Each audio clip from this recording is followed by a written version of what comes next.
सब प्रेम से बोलो, श्रीमद् भागवत पुराण की जय, राधा कृष्ण भगवान की जय। श्री सूत जी कहते हैं, शौनक जी, श्री मैत्री मुनि के मुख से ध्रुव जी को विष्णु पद पर आरूढ़ होने का वृत्तांत सुनकर विदुर जी के हृदय में भगवान विष्णु की भक्ति का उद्रेक हुआ और उन्होंने फिर मैत्री जी से प्रश्न करना आरंभ किया। विदुर जी ने पूछा, भगवत परायण मुनि, ये परचेता कौन थे, किसके पुत्र थे, किसके वंश से प्रसिद्ध थे और इन्होंने कहाँ यज्ञ किया था? भगवान के दर्शन से कृतार्थ नारद जी परम भागवत है, ऐसा मैं मानता हूँ। उन्होंने 5 रात्र का निर्माण करके श्रीहरि की पूजा पद्धति रूप क्रिया योग का उपदेश किया था। जिस समय प्रचेता गण सब धर्म का आचरण करते हुए भगवान यज्ञेश्वर की आराधना कर रहे थे, उसी समय भक्त प्रवर नारद जी ने ध्रुव का गुणगान किया था। ब्राह्मण, उस स्थान पर उन्होंने भगवान की जिन जिन लीला कथाओं का वर्णन किया था, वे सब पूर्ण रूप से मुझे सुनाइए। मुझे उनके सुनने की बड़ी इच्छा है। श्री मैत्रेय जी ने कहा, विदुर जी, महाराज ध्रुव के वन चले जाने पर उनके पुत्र उत्कल ने अपने पिता के सार्वभौम वैभव और राज्य सिंहासन को अस्वीकार कर दिया। वे जन्म से ही शांत चित्त, आसक्ति शून्य और समदर्शी था तथा संपूर्ण लोकों को अपनी आत्मा में और अपनी आत्मा को संपूर्ण लोकों में स्थित देखता था। उसके अंतकरण का वासना रूप मल अखंड योग अग्नि से भस्म हो गया था। इसलिए वे अपनी आत्मा को विशुद्ध बोध रस के साथ अभिन्न आनंद में और सर्वत्र व्याप्त देखता था। सब प्रकार के भेद से रहित प्रशांत ब्रह्म को ही वे अपना स्वरूप समझता था तथा अपनी आत्मा से भिन्न कुछ भी नहीं देखता था। वे अज्ञानियों को रास्ते आदि साधारण स्थानों में बिना लपट की आग के समान मूर्ख, अंधा, बहरा, पागल अथवा गूंगा सा प्रतीत होता था। वास्तव में ऐसा था नहीं। इसलिए कुल के बड़े बूढ़े तथा मंत्रियों ने उसे मूर्ख और पागल समझकर उसके छोटे भाई भ्रमी पुत्र वत्सर को राजा बनाया। वत्सर की प्रेयसी भार्या सव्वीर्थी के गर्भ से पुष्पवान, तिग्मकेतु, ईश, ऊर्ज, वसु और जय नाम के 6 पुत्र हुए। पुष्पराण के प्रभा और दोषा नाम की 2 स्त्रियां थीं। उनमें से प्रभा के प्रातः, मध्यंतित और साय ये 3 पुत्र हुए। दोषा के परदोष, निशित और वयुष्ठ से 3 पुत्र हुए। वयुष्ठ ने अपनी भार्या पुष्करणी से सर्वतेजा नाम का पुत्र उत्पन्न किया। उसकी पत्नी आकृति से चक्षु नाम का पुत्र हुआ।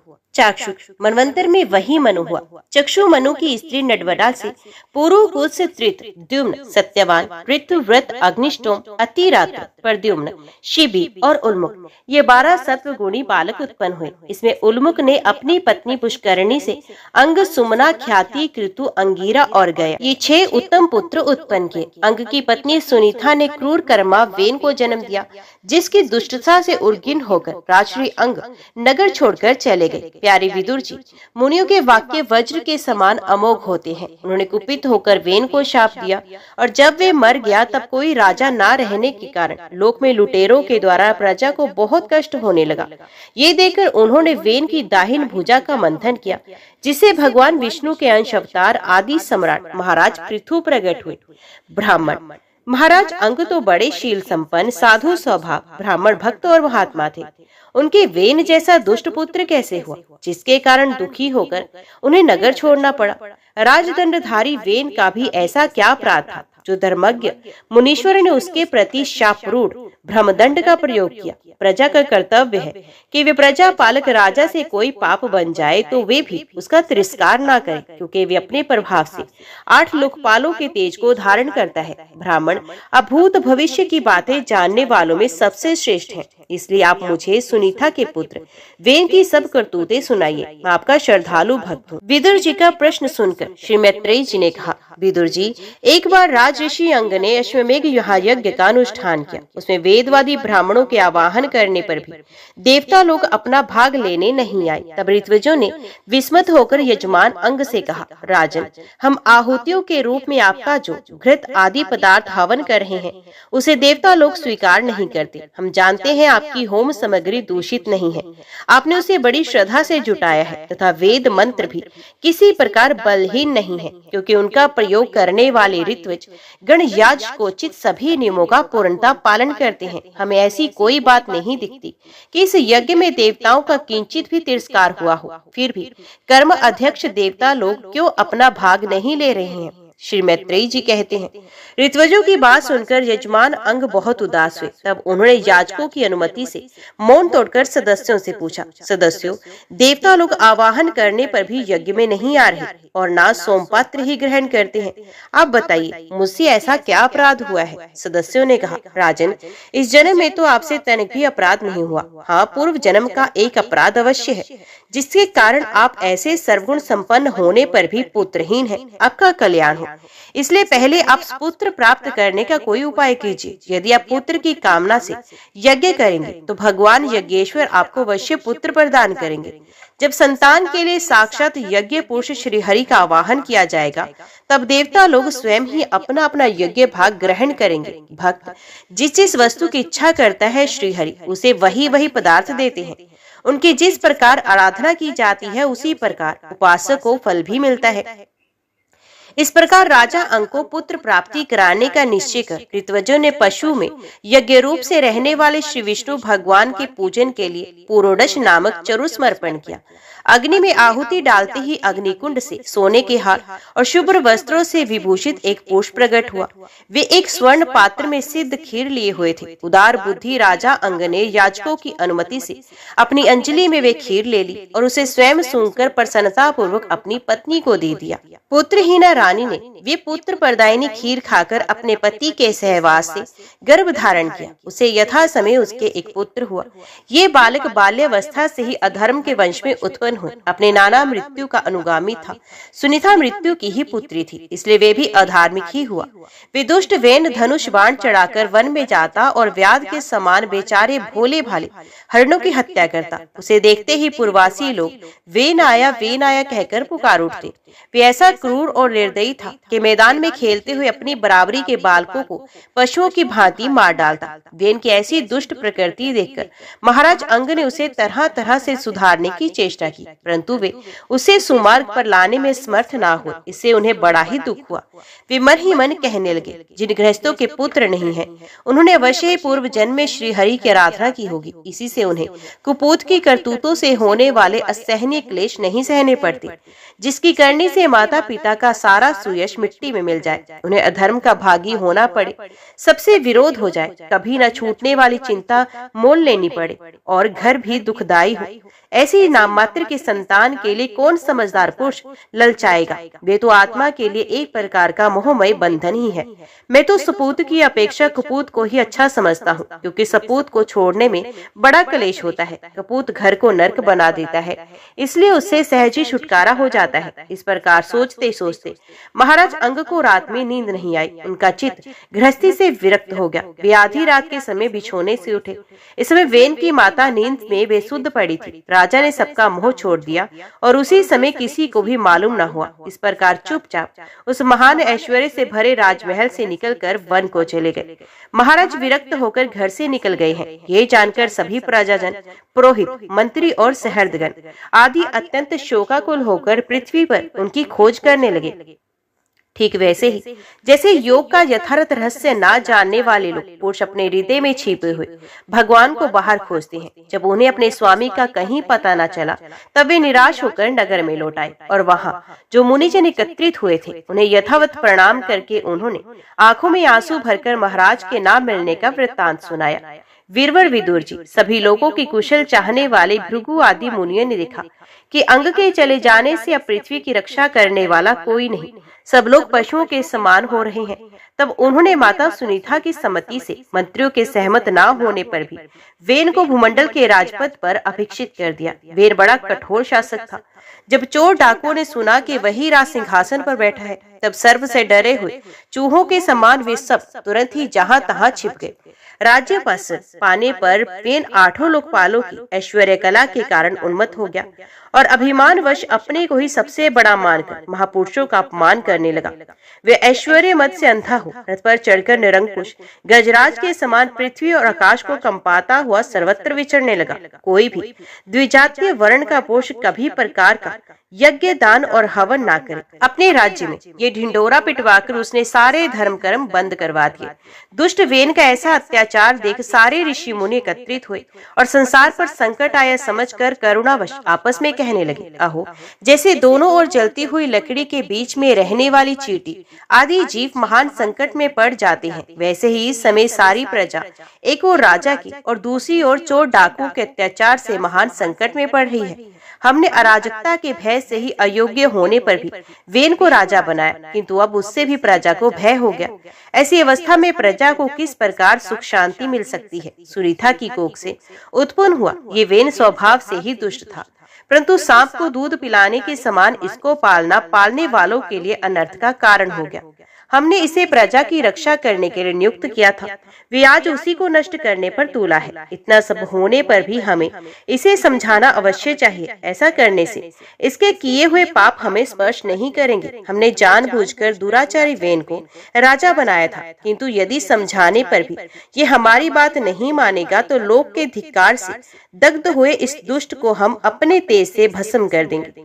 ऐसा विचार करके मुनि लोग वेन के पास गए और अपने क्रोध को छिपाकर उसे प्रिय वचनों से समझाते हुए इस प्रकार कहने लगे, राजन, हम आपसे जो बात कहते हैं उस पर ध्यान दीजिए, इससे आपकी आयु, श्री, बल और कीर्ति की वृद्धि होगी। तात, यदि मनुष्य मन, वाणी, शरीर और बुद्धि से धर्म का आचरण करे तो उसे स्वर्ग आदि शोक रहित लोकों की प्राप्ति होती है। यदि उसका निष्काम भाव हो तब तो वही धर्म उसे अनंत मोक्ष पद पर पहुंचा देता है। इसलिए वीरवर, प्रजा का कल्याण रूप वे धर्म आपके कारण नष्ट नहीं होना चाहिए।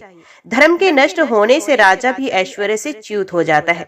जो राजा दुष्ट, मंत्री और चोर आदि से अपनी प्रजा की रक्षा करते हुए न्यायकूल रहता है, इस लोक में और परलोक में दोनों जगह सुख पाता है। जिसके राज्य अथवा नगर में वर्णाश्रम धर्मों का पालन करने वाले पुरुष सर्वधर्म पालन के द्वारा भगवान यज्ञ पुरुष की आराधना करते हैं, महाभाग, अपनी आज्ञा का पालन करने वाले उस राजा से भगवान प्रसन्न रहते हैं, क्योंकि वे ही सारे विश्व की आत्मा तथा संपूर्ण भूतों के रक्षक हैं। भगवान ब्रह्मादि जगदीश्वरों के भी ईश्वर हैं। उनके प्रसन्न होने पर कोई भी वस्तु दुर्लभ नहीं रह जाती। तभी तो इंद्रादि लोकपालों के सह समस्त लोग उन्हें बड़े आदर से पूज उपहार समर्पण करते हैं। राजन, भगवान श्री हरि समस्त लोकपाल और यज्ञों के नियंता हैं। वे वेद रूप, द्रव्य रूप और तप स्वरूप हैं। इसलिए आपके जो देशवासी आपकी उन्नति के लिए अनेक प्रकार के यज्ञों से भगवान का यजन करते हैं, आपको उनके अनुकूल ही रहना चाहिए। जब आपके राज्य में ब्राह्मण लोग यज्ञ का अनुष्ठान करेंगे तब उनकी पूजा से प्रसन्न होकर भगवान के अंश स्वरूप देवता आपको मनचाहा फल देंगे। अतः वीरवर, आपको यज्ञादि धर्म अनुष्ठान बंद करके देवताओं का तिरस्कार नहीं करना चाहिए। वेन ने कहा, तुम लोग बड़े मूर्ख हो, खेद है, तुमने अधर्म में ही धर्म बुद्धि कर रखी है। तभी तो तुम जीविका देने वाले मुझे साक्षात पति को छोड़कर किसी दूसरे जारपति की उपासना करते हो। जो लोग मूर्खतावश राजा रूप परमेश्वर का आदर करते हैं, उन्हें तो इस लोक में ना तो सुख मिलता है ना ही परलोक में। अरे, जिसमें तुम लोगों की इतनी भक्ति है वे यज्ञ पुरुष है कौन? ये तो ऐसी ही बात हुई जैसे उल्टा स्त्रियां अपने विवाहिता पति से प्रेम ना करके किसी पर पुरुष में आसक्त हो जाएं। विष्णु, ब्रह्मा, महादेव, इंद्र, वायु, यम, सूर्य, मेघ, कुबेर, चंद्रमा, पृथ्वी, अग्नि और वरुण तथा इनके अतिरिक्त जो दूसरे वर और शाप देने में समर्थ देवता हैं, वे सब के सब राजा के शरीर में रहते हैं। इसलिए राजा सर्वदेवमय है और देवता उसके अंश मात्र। इसलिए ब्राह्मणों, तुम मत्सरता छोड़कर अपने सभी कर्मों द्वारा एक मेरा ही पूजन करो और मुझी को बलि समर्पण करो। भला मेरे सिवा कौन अग्र पूजा का अधिकारी हो सकता है? इस प्रकार विपरीत बुद्धि होने के कारण वे अत्यंत पापी और कुमार्गगामी हो गया था। उसका पुण्य क्षीण हो चुका था। इसलिए मुनियों के बहुत विनय पूर्वक प्रार्थना करने पर भी उसने उनकी बात पर ध्यान नहीं दिया। कल्याण स्वरूप विदुर जी, अपने को बड़ा बुद्धिमान समझने वाले वेन ने जब उन मुनियों का इस प्रकार अपमान किया तब अपनी मांग को व्यर्थ हुई देख वे उस पर अत्यंत कुपित हो गए। मार डालो, इस स्वभाव से ही दुष्ट पापी को मार डालो। ये यदि जीता रह गया तो कुछ ही दिनों में संसार को अवश्य भस्म कर डालेगा। ये दुराचारी किसी प्रकार राज्य सिंहासन के योग्य नहीं है, क्योंकि वे निर्लज्ज साक्षात यज्ञपति श्री विष्णु भगवान की निंदा करता है। अहो, जिनकी कृपा से इसे ऐसा ऐश्वर्य मिला, उन श्रीहरि की निंदा अभागे वेन को छोड़कर और कौन कर सकता है? इस प्रकार अपने छिपे हुए क्रोध को प्रकट कर उन्होंने उसे मारने का निश्चय किया। वे तो भगवान की निंदा करने के कारण पहले ही मर चुका था, इसलिए केवल हुंकारों से ही उन्होंने उनका काम तमाम कर दिया। जब मुनिगण अपने अपने आश्रमों को चले गए, तब इधर वेन की शोकाकुल माता सुनीता मंत्रादि के बल से तथा अन्य युक्तियों से अपने पुत्र के शव की रक्षा करने लगी। एक दिन वे मुनिगण सरस्वती के पवित्र जल में स्नान कर अग्निहोत्र से निवृत्त हो नदी के तीर पर बैठे हुए हरिचर्चा कर रहे थे। उन दिनों लोगों में आतंक फैलाने वाले बहुत से उदर्व होते देखकर आपस में कहने लगे, आजकल पृथ्वी का कोई रक्षक नहीं, इसलिए चोर डाकुओं के कारण उसका कुछ अमंगल तो नहीं होने वाला।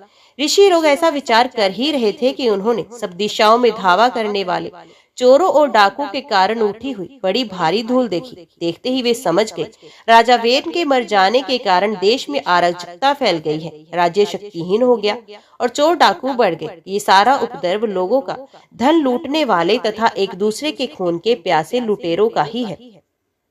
अपने तेज से अथवा तपोबल से लोगों को ऐसी कुप्रवृत्ति से रोकने में समर्थ होने पर भी ऐसा करने में हिंसादि दोष देखकर उन्होंने इसका कोई निवारण नहीं किया। फिर सोचा कि ब्राह्मण यदि समदर्शी और शांत स्वभाव भी हो तो भी दोनों की उपेक्षा करने से उसका तप उसी प्रकार नष्ट हो जाता है जिससे फूटे हुए घड़े में से जल बह जाता है। फिर राजऋषि अंक का वंश भी नष्ट नहीं होना चाहिए, क्योंकि इसमें अनेक अमोघ शक्ति और भगवत परायण राजा हो चुके हैं। ऐसा निश्चय कर उन्होंने मृत राजा की जांघ को बड़े जोर से मथा, तो उसमें से एक बोना पुरुष उत्पन्न हुआ।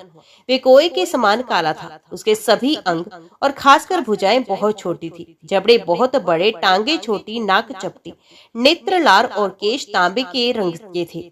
उसने बड़ी दीनता और नम्रता भाव से पूछा, मैं क्या करूं? तो ऋषियों ने कहा, निषिद्ध बैठ जा।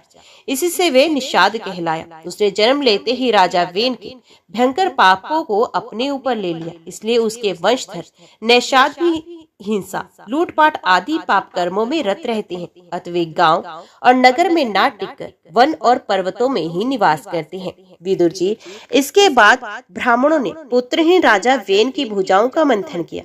तब उनसे एक स्त्री पुरुष का जोड़ा प्रकट हुआ।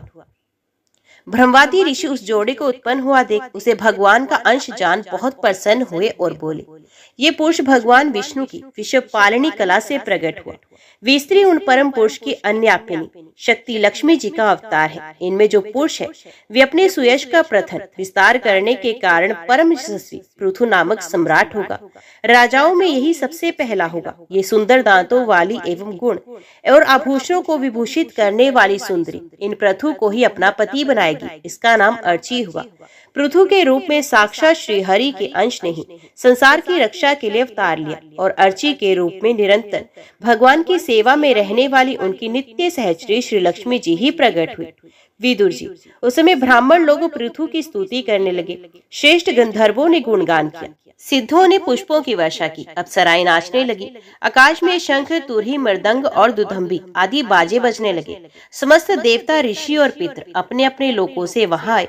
जगत गुरु ब्रह्मा जी देवता और देवेश्वरों के साथ पधारे। उन्होंने वेन कुमार पृथु के दाहिने हाथ में भगवान विष्णु की हस्त रेखाएं और चरणों में कमल का चिन्ह देखकर उन्हें श्री हरि का ही अंश समझा, क्योंकि जिसके हाथ में दूसरी रेखाओं से बिना कटा हुआ चक्र का चिन्ह होता है वे भगवान का ही अंश होता है। वेदवादी ब्राह्मणों ने महाराज पृथु के अभिषेक का आयोजन किया। सब लोग उसकी सामग्री जुटाने में लग गए। उस समय नदी, समुद्र, पर्वत, सर्प, गो, पक्षी, मृग, स्वर्ग, पृथ्वी तथा अन्य सब प्राणियों ने भी उन्हें तरह तरह के उपहार भेंट किए।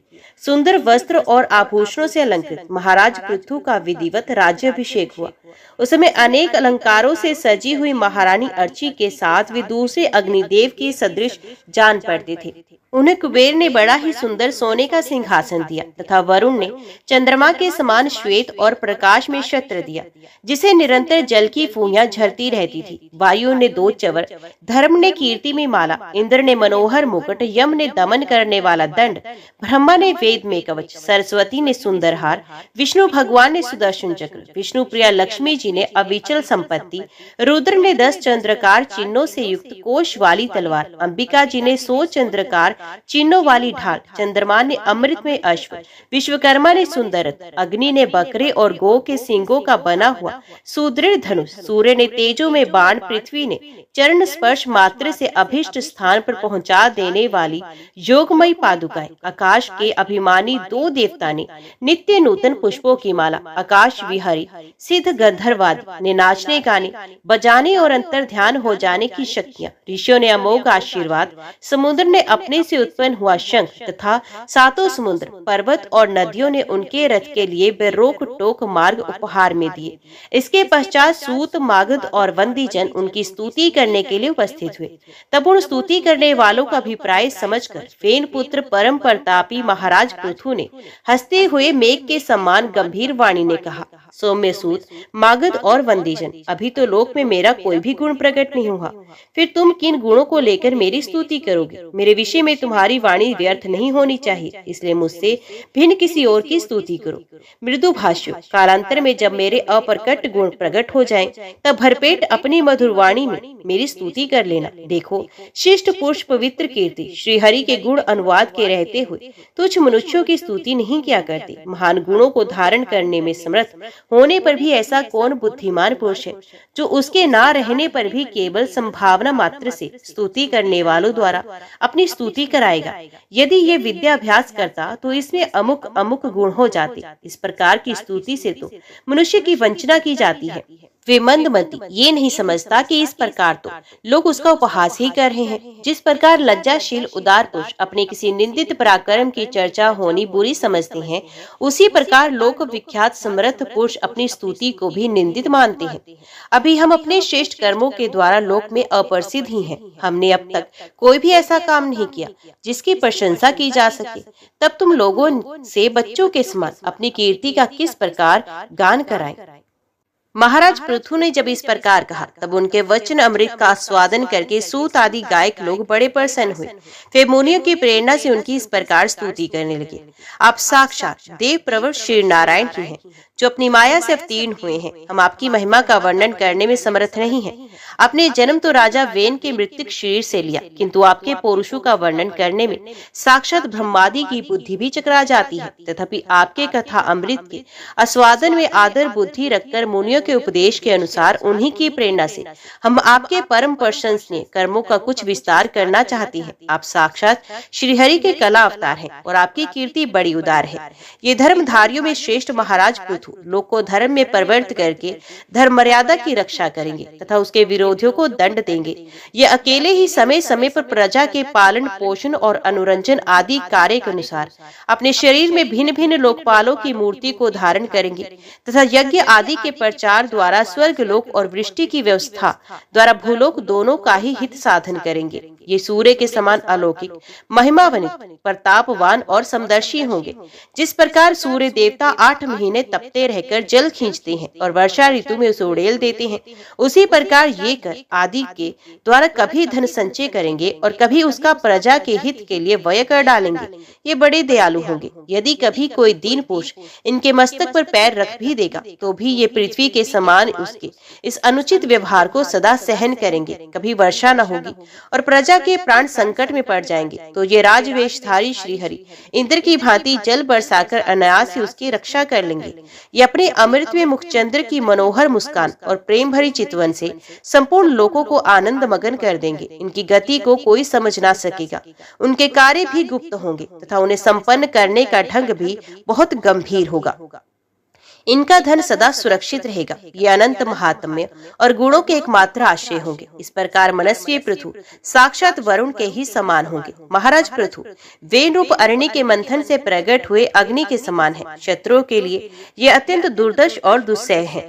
ये उनके समीप रहने पर भी सेनादि से सुरक्षित रहने के कारण बहुत दूर रहने वाले से होंगे। शत्रु कभी इन्हें हरा नहीं सकेंगे। जिस प्रकार प्राणियों के भीतर रहने वाला प्राण रूप सूत्रात्मा शरीर के भीतर बाहर के समस्त व्यापारों को देखते रहने पर भी उदासीन रहता है, उसी प्रकार ये गुप्तचरों के द्वारा प्राणियों के गुप्त और प्रकट सभी प्रकार के व्यापार देखते हुए भी अपनी निंदा और स्तुति आदि के प्रति उदासीन रहेंगे। ये धर्म मार्ग में स्थित रहकर अपने शत्रु के पुत्र को भी दंडनीय ना होने पर कोई दंड नहीं देंगे और दंडनीय होने पर तो अपने पुत्र को भी दंड देंगे। भगवान सूर्य मानसोत्तर पर्वत तक जितने प्रदेश को अपनी किरणों से प्रकाशित करते हैं, उस संपूर्ण क्षेत्र में इनका निष्कंटक राज्य होगा। ये अपने कार्यों में सब लोगों को सुख पहुंचाएंगे, उनका रंजन करेंगे। इससे उन मनोरंजक व्यापारों के कारण प्रजा उन्हें राजा कहेगी। ये बड़े दृष्ट संकल्प, सत्य प्रतीक, ब्राह्मण भक्त, वृद्धों की सेवा करने वाले, शरणागत वत्सल सब प्राणियों को मान देने वाले और दीनों पर दया करने वाले होंगे। ये परिस्त्री में माता के समान भक्ति रखेंगे, पत्नी को अपने आधे अंग के समान मानेंगे, प्रजा पर पिता के समान प्रेम रखेंगे और ब्रह्मादियों के सेवक होंगे। दूसरे प्राणी इन्हें उतना ही चाहेंगे जितना अपने शरीर को। ये सौहार्दों के आनंद को बढ़ाएंगे। ये सर्वथा वैराग्यवान पुरुषों से विशेष प्रेम करेंगे और दुष्टों को दंड पाणी यमराज के समान सदा दंड देने के लिए उदित रहेंगे। तीनों गुणों के अधिष्ठाता और निर्विकार साक्षात श्री नारायण ने इनके रूप में अपने अंश में अवतार लिया है, जिनमें पंडित लोग अविद्यावश प्रतीत होने वाले इस नाना तत्व को मिथ्या ही समझते हैं। ये अद्वितीय वीर और एक क्षत्र सम्राट होकर अकेले ही उद्याचल पर्यंत समस्त भूमंडल की रक्षा करेंगे तथा अपने जयशील रथ पर चढ़कर धनुष हाथ में लिए सूर्य के समान सर्वत्र प्रदक्षिणा करेंगे। उसमें जहाँ तहाँ सभी लोकपाल और पृथ्वीपाल इन्हें भेंट समर्पण करेंगे। उनकी स्त्रियां इनका गुणगान करेंगी और इन आदिराज को साक्षात श्रीहरि ही समझेंगी। ये प्रजा पालक राजा धीराज होकर प्रजा के जीवन निर्वाह के लिए गोरूप धारिणी पृथ्वी का दोहन करेंगे और इंद्र के समान अपने धनुष के कोनों से बातों की बात में पर्वतों को तोड़ फोड़ कर पृथ्वी को समतल कर देंगे।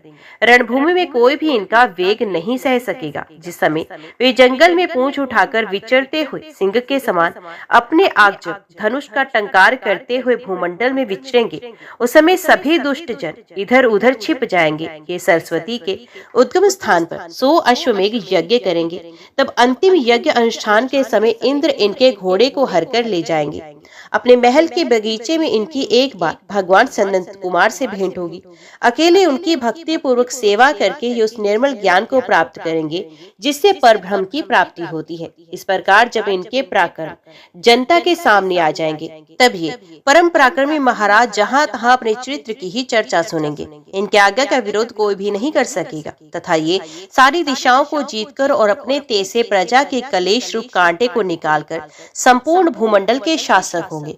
उस समय देवता और असुर भी इनके विपुल प्रभाव का वर्णन करेंगे। इस प्रकार जब वंदी जन ने महाराज पृथु के गुण और कर्मों का बखान करके उनकी प्रशंसा की, तब उन्होंने भी उनकी बढ़ाई करके तथा उन्हें मनचाही वस्तुएं देकर संतुष्ट किया। उन्हें ब्राह्मणादि चारों वर्णों, सेवकों, मंत्रियों, पुरोहितों, पूर्वासियों, देशवासियों, भिन्न भिन्न व्यवसायियों तथा अन्य अज्ञान वर्तियों का भी सत्कार किया। विदुर जी ने पूछा, ब्राह्मण, पृथ्वी तो अनेक रूप धारण कर सकती है, उसने गो का रूप ही क्यों धारण किया? और जब महाराज पृथु ने उसे दुहा, तब बछड़ा कौन बना और दुहने का पात्र क्या हुआ? पृथ्वी देवी तो पहले स्वभाव से ही ऊंची नीची थी, उसे उन्होंने समतल किस प्रकार किया?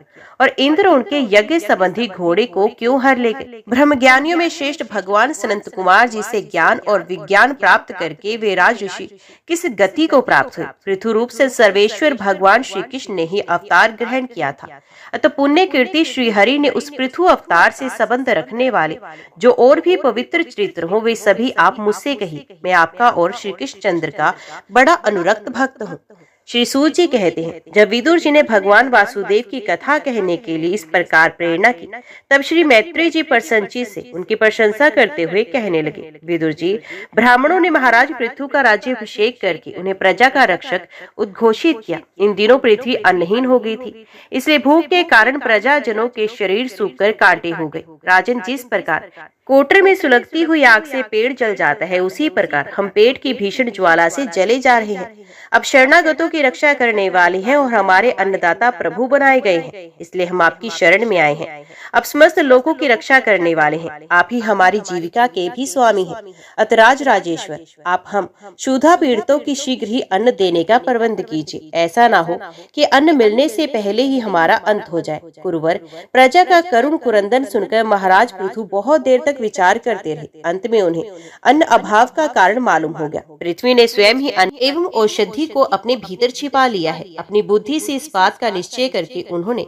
अपना धनुष उठाया और त्रिपुर विनाशक भगवान शंकर के समान अत्यंत क्रोधित होकर पृथ्वी को लक्ष्य बनाकर बाण चढ़ाया। उन्हें शस्त्र उठाए देख पृथ्वी कांप उठी और जिस प्रकार व्याध के पीछा करने पर हरिणी भागती है, उसी प्रकार वे डरकर गो का रूप धारण करके भागने लगी। ये देखकर महाराज पृथु की आंखें क्रोध से लाल हो गई। वे जहां तहां पृथ्वी गई, वहां वहां धनुष पर बाण चढ़ाई उसके पीछे लगे रहे। दिशा विदिशा, स्वर्ग, पृथ्वी और अंतरिक्ष में जहां जहां भी वे दौड़कर जाती, वहीं उसे महाराज पृथु हथियार उठाए अपने पीछे दिखाई देते। जिस प्रकार मनुष्य को मृत्यु से कोई नहीं बचा सकता, उसी प्रकार उसे त्रिलोकी में वेन पुत्र पृथु से बचाने वाला कोई भी न मिला। तब वे अत्यंत भयभीत होकर दुखित चित्त से पीछे की ओर लौटी और महाभाग पृथु जी से कहने लगी, धर्म के तत्व को जानने वाले शरणागत वत्सल राजन, आप तो सभी प्राणियों की रक्षा करने में तत्पर हैं।